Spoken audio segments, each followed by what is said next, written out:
This is a story of the telephone, of its growth and of its people, told in the careers of Jim Larson, who is the hope of tomorrow, of Helen Larson, who is the spirit of today, of Paul Kendall, who is the fulfillment of yesterday.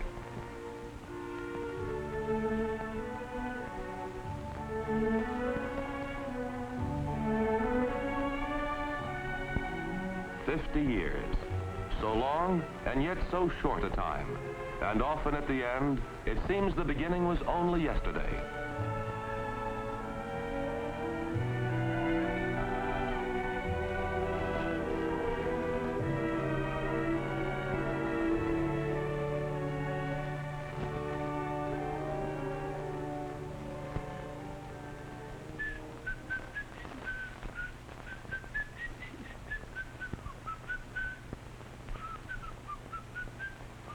All right, Yankee Doodle. Oh. Who are you looking for? It says here you're hiring men for telephone work. Men we are hiring, not boys. I learn fast, and I'm strong for my years. Oh, how you know? And your name? Kendall. Paul Kendall. Well, how do you do, Mr. Kendall? Mike Cassidy. How do you do? Yes. Now, all right, son, now run along. I'm busy.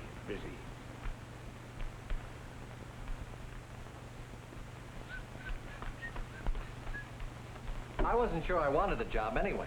You what? Oh, I got an uncle who owns the biggest blacksmith shop in town. He thinks I'm crazy not to take a job with him. He says there'll always be blacksmiths, but the telephone, that's just for rich men and gabby women. Nothing but a gadget. Oh, he says that, does he? Well, you listen to me, Mr. Kendall. You've got an uncle who's a fool, and you can quote me. You're talking to a man who helped install one of the very first switchboards there ever was, back in New Haven in '78, who helped string the first line between cities, from Boston to Providence. A man who's seen what this telephone has done for the country already in 25 years.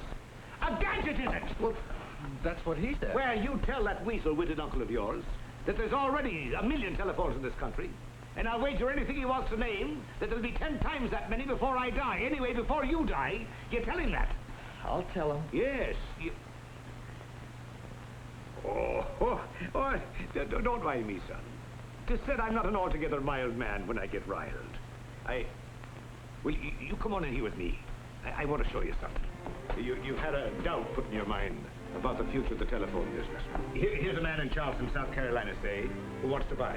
And here's a man in San Francisco, California, who wants to sell. Think what it'll mean. The Charleston fellow would pick up the telephone and say, "Hello, give me San Francisco." San Francisco? Never mind. Well, anyway, you get the idea. And once those research fellas find the right repeaters, you'll be able to hear not just to Chicago like now, but to Omaha, or Denver, or Seattle, or wherever we can plant a pole or string a wire. And that, the both of us will live to see. I'm beginning to believe you're right, Mr. Cassidy. Ha! You can stake your life on it that I am, my boy. Here, look. Keep your eye on that bell, son, and mark my words. That as this nation grows, the telephone will grow with it. And it'll play a strong part in that growing. And the future that lies ahead is beyond the belief of any man. Well, so long, Mr. Cassidy. Now I'm sorry I won't do for that job.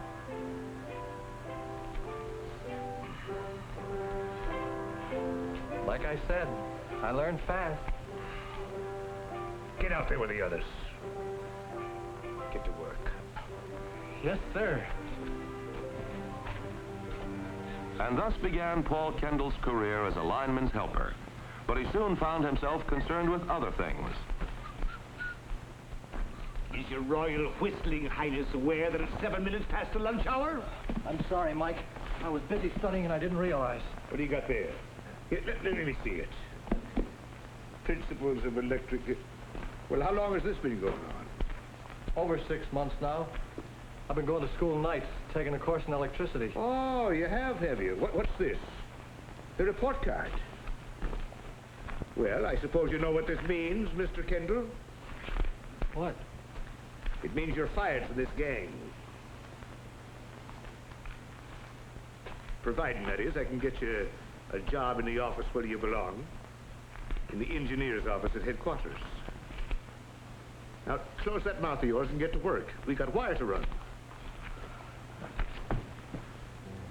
The years moved slowly there in the beginning of the century, but already there were signs of things to come. And with the years, the network of telephone communications throughout America was beginning to grow. The long hoped-for line from coast to coast was finally nearing reality. Oh, Paul, thanks for coming in. Hello, Mr. Barker. What do you think about that? The model of one of the new repeater units, isn't it? The one the lab fellows have been working on? Right, and it's worked out, Paul. Which means that the transcontinental line is no longer something we just talk about. Which brings me to why I sent for you. Seems that they need a few more engineers out there to help on the transcontinental project. Yes, sir. And? And it seems that one of the engineers in charge got hold of the name of a certain young man in this area. It was suggested to him by one of his construction bosses. Mike Cassidy. How about it, Paul? Would you like to go? Would I? If it's all right with you, I'll leave yesterday. Well, I think we can compromise on the end of the week. Good luck, Paul, and to tell you the truth, I envy you. Oh. Yes, the plan to bridge the continent by wire had been long in the making. But at last, on June 17th, 1914...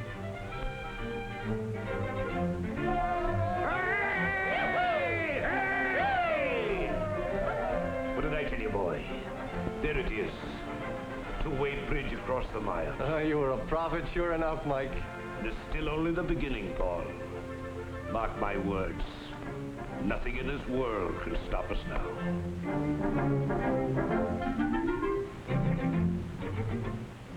War in Europe. But within 3 short years, Europe's war was Europe's alone no longer.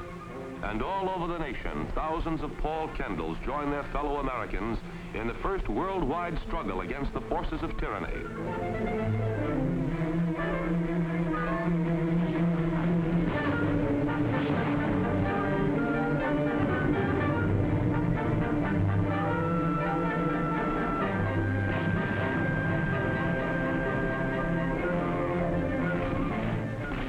Months of anxiety as the tide of conflict turned, slowly at first, and then more swiftly, until at last,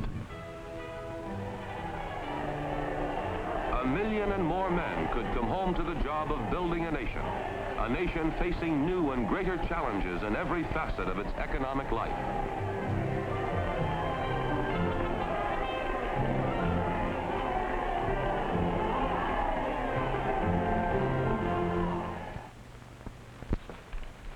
No one can ever say we haven't a busy year ahead, Les. Well, all you fellas between you may have finished the war in Europe, but it's a cinch none of you returning to the telephone company are going to have much of a chance to relax. Who wants to? Just let me get out of this and back to my old job. Your old job? Oh, well, about that, Paul, I'm not so sure. You're not? Well, you see, Paul, it's like this. Tony, haven't you finished with that yet? Oh, yes, sir, Mr. Barker. All finished, all finished. You see, Paul, with Harry Cale's retirement, I'm moving up. So in figuring the right man to take over my job here... Well, what do you know? Good luck with it, Paul. Oh, watch it, Captain. The nation out of war and into the fabulous 20s. A time of important progress everywhere in American life. As the nation grew, the telephone system kept moving ahead, erecting new buildings, making new cable and line installations, anticipating the expansion of towns and cities and rural communities. By 1927, scientists at the Bell Telephone Laboratories were demonstrating a new development in communications, a device called television. I can see it. And I still don't believe it. And that's why we like you men from the operating companies to get in here once in a while. Gives you a first-hand look at some of the things we're doing. It certainly does. And I'm floored. I'll leave you to Dr. Stevens now. I've got work to do. So long. So long. Doctor, is this practical for general use? Well, that remains to be seen. So far, it's still in the experimental stage. Can it be used to send out entertainment, sports, news events, things like that? Well, that could very well be in time, but it's like the talking motion picture device we've developed that I showed you this morning. It's valuable and it's important, but it's still a byproduct of our real work. And I don't have to tell you what that is. Improve the system. Exactly. Better telephone service for more people every year. Yeah, still some byproduct, I'd say. To us here, better service means constant research in many fields. And sometimes what looks impractical now may be a vital part of the telephone system later on. Back in 1915, 12 years ago, a single word was heard across the ocean. Just one word clearly heard. Yet this year, regular transatlantic telephone service was established, and you can talk across the ocean to London from any one of 18 million telephones in this country. 18 million. You know, Doctor, a great friend of mine once predicted 10 million telephones during my lifetime. And when old Mike said it, even that sounded fantastic. Mike? My first telephone boss, Mike Cassidy. Mike wrote me a while ago that he was retiring. Oh, not that there still isn't a Cassidy in the system carrying on for her. Oh? His daughter. Mike said she's just starting out as an operator in a small town out west, a place called Cedar Junction. I've often wondered what Helen Cassidy looks like. If she's anything like her old man, she'll probably scare off every young fellow within 1,000 miles. Still there? Well, put him on, will you? Say, Catherine, finally found Bill. Yeah, go ahead. Oh, just in time, kiddo. Perry's going to take me to a dance over to Carlsville tonight. The board's all clear, no LDs, no... Say, this is your first time alone on the night shift, isn't it? Uh-huh. Scared, youngster? Oh, no. Maybe I am a little. Here you are. My first time alone, I was fit to be tied. Nothing ever happens. Oh, that coffee. Keep it hot. Drink it if you get sleepy. I'll give you a ring when I get home, just to see how you're doing. You know, there's one call you'll be sure to get. Old Mr. Kleiner. He calls every single night of the year, exactly at 11:55. Find out what time it is. Got 8 clocks in his house. Sets them all every night. Don't ask me why, he just does. Well, so long.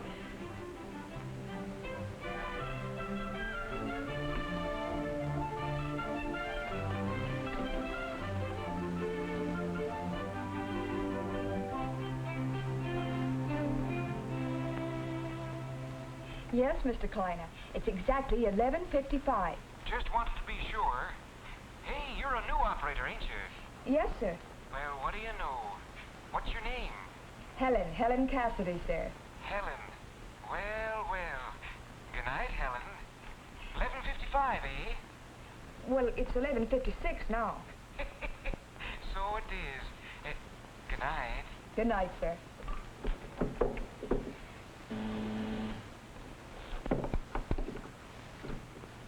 Number, please. Operator, a doctor, please send a doctor. Who is this?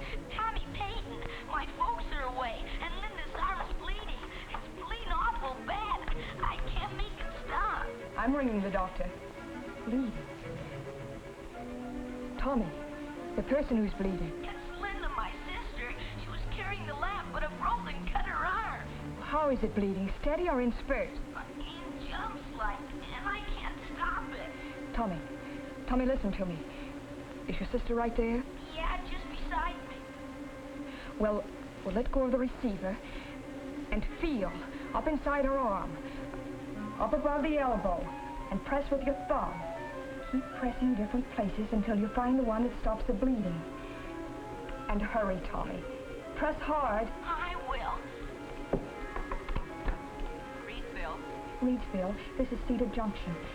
I can't raise the doctor here in town, and there's an emergency on Valley Road between here and there. I'll ring Dr. Sloan. That's fast thinking, honey. Who's hurt? It's a little girl. She's... Hello? I got it. Stop. I got it. Stop. Good. Now listen, Tommy. Have you got a handkerchief? Yeah, I got one. Well, tell your sister to hold her own arm a minute. And you tie the ends of the handkerchief together and slip it over her arm. And then with a pencil or a stick, twist it until the cloth is tight. And put the turning part right where you were holding. You got it? Okay, be right back. Reedsville. The doctor's on the line. Hello, this is Dr. Sloan. I heard what you told the boy, miss, and that's exactly right. Where is this patient? At the Peyton Farm on Valley Road. Well, you tell the boy I'll be there in 10 minutes. I'm on my way. Yes, sir. This is still Reedsville. Anything else you need? Well, I don't think so. And thanks, Reedsville. Hello, ma'am. I did it. It stopped and she can hold it herself. Fine, Tommy. And the doctor's on his way. He'll be there in 10 minutes. And if he isn't, you call me back. I will. Gee, thanks, ma'am. For a minute, I was almost scared. Well, I was almost scared myself, Tommy. For a minute. Are you okay now? Uh-huh. Bye, ma'am. Bye, Tommy.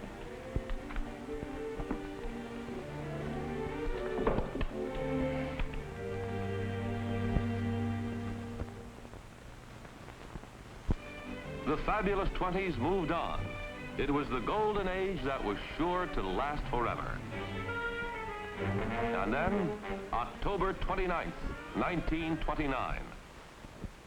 And the end of an era, the beginning of a long ordeal. An ordeal that was to test the strength and ability of the nation to overcome the economic depression that engulfed it.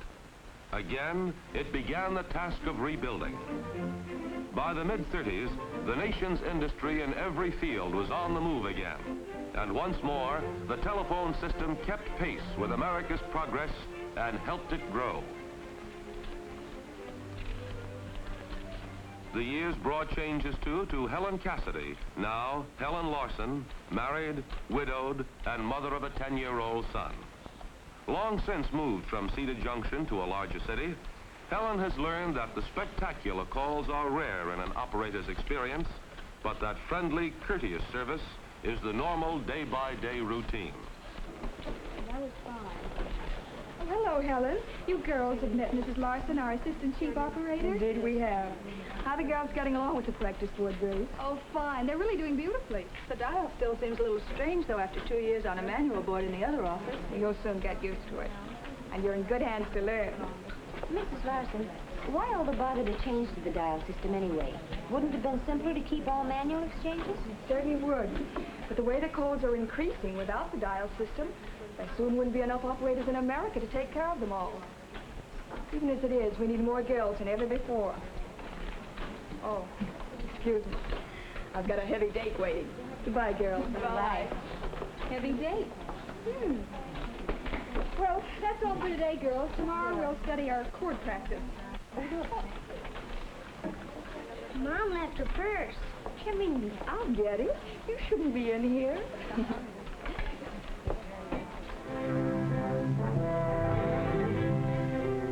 Pearl Harbor.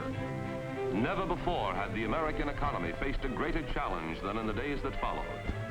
New military camps to be established, troops to be trained, factories to be converted and operated on a full wartime basis, and all the time, production, production, and still more production.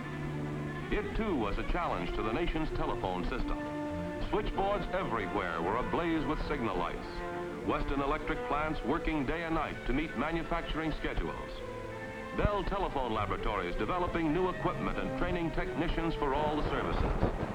Unbelievable?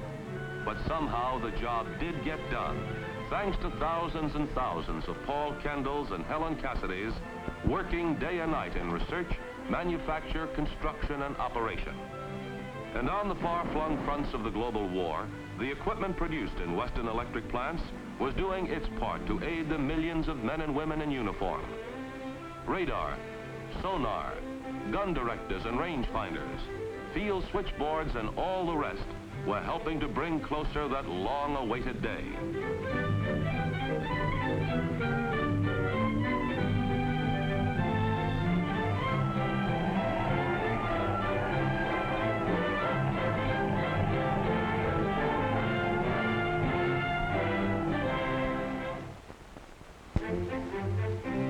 And again, America was facing challenges in its economic life. All over the nation, men and women in the telephone companies were doing their part in a friendly, helpful way to maintain the highest possible standards of performance in a service that kept growing with even greater speed than ever before. 50 years. So long, and yet so short a time. You might include some of these figures in your speech, Paul. Take just one of the outstanding growth periods. 1945 to 1950, for example. 43 million telephones in 1950, an increase of 15 million, or more than 50% since 1945. Almost 100% since 1940. No, Harry. Figures aren't the answer. Oh, they're impressive, sure. Even impress me. Like the number of people who actually own the telephone system. Somewhere around 1 million stockholders, all over America. Mighty important, that. So are the new developments. Things like people dialing their own long-distance calls. And the calls themselves, carried hundreds at a time by radio or by a coaxial cable. It's all mighty impressive, Harry, but not for a farewell speech. For that, a fella needs... I still don't know. Thanks anyway for this, Harry. I'll just have to... Yes? Mr. Larson is here, Mr. Kendall. Oh, send him in. Know who this is, Harry? The grandson of my first boss. Just out of college and gone to work as a telephone research man. His mother's a chief operator in one of the companies. They both have come on to be there tonight. You've met the boy before? Never have. I'll see you later, Paul. Right. Mr. Kendall? Come in, boy, come in. Just stand there a minute. Let me look at you. So you think you can be a telephone man, do you? I hope so, Mr. Kendall. They seem to think there's a chance at Bell Labs. That's quite a place, sir. No doubt in your mind about the future of the telephone, is there? Oh, none in the world. Why do you ask? Oh, I just remembered something, that's all. No matter. How's your mother? Fine, thank you. She's arriving by plane this afternoon. She said that Mike never would have forgiven us if we weren't both here for your retirement dinner. Well, believe me, boy, I'm glad you are here. Me too. Very glad.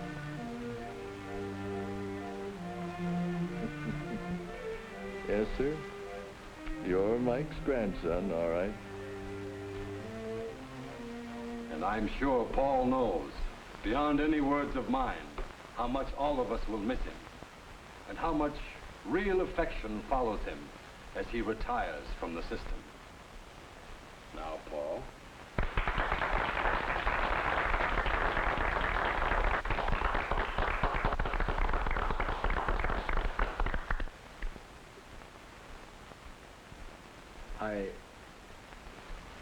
I have a confession to make. I've been trying to figure out for days just how to say goodbye. I still don't know.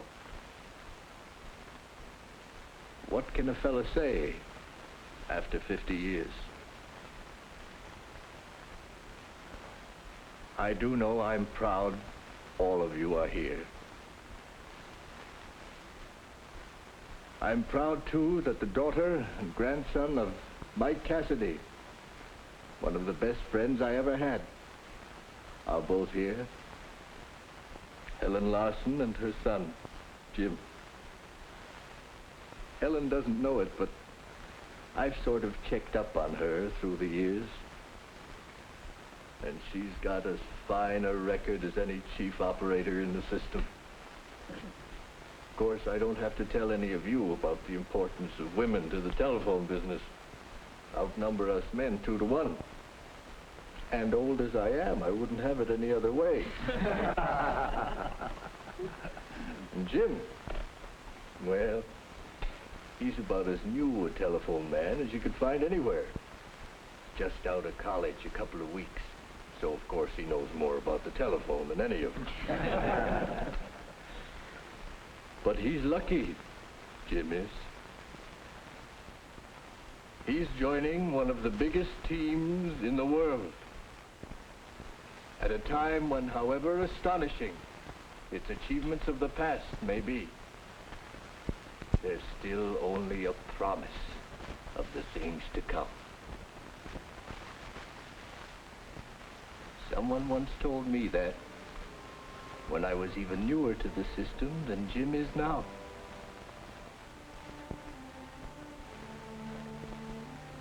Keep your eye on that bell, Paul, he said. You can stake your life on it, son. As this nation grows, the telephone will grow along with it and play a wondrous part in that growth. And the future that lies ahead is beyond the belief of any man.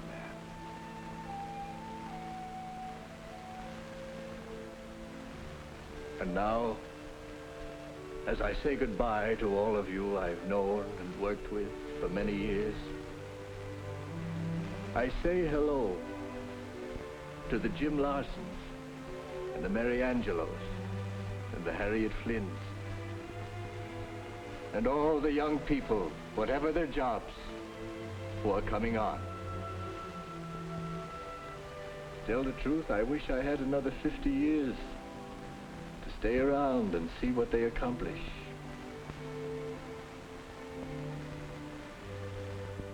You see, now that the telephone is 75 years old, I've got the same hunch old Mike had when it was only 25. What lies ahead is beyond the belief of any man. For as great a part as the telephone has played in all our lives till now, believe me, it's still only the beginning.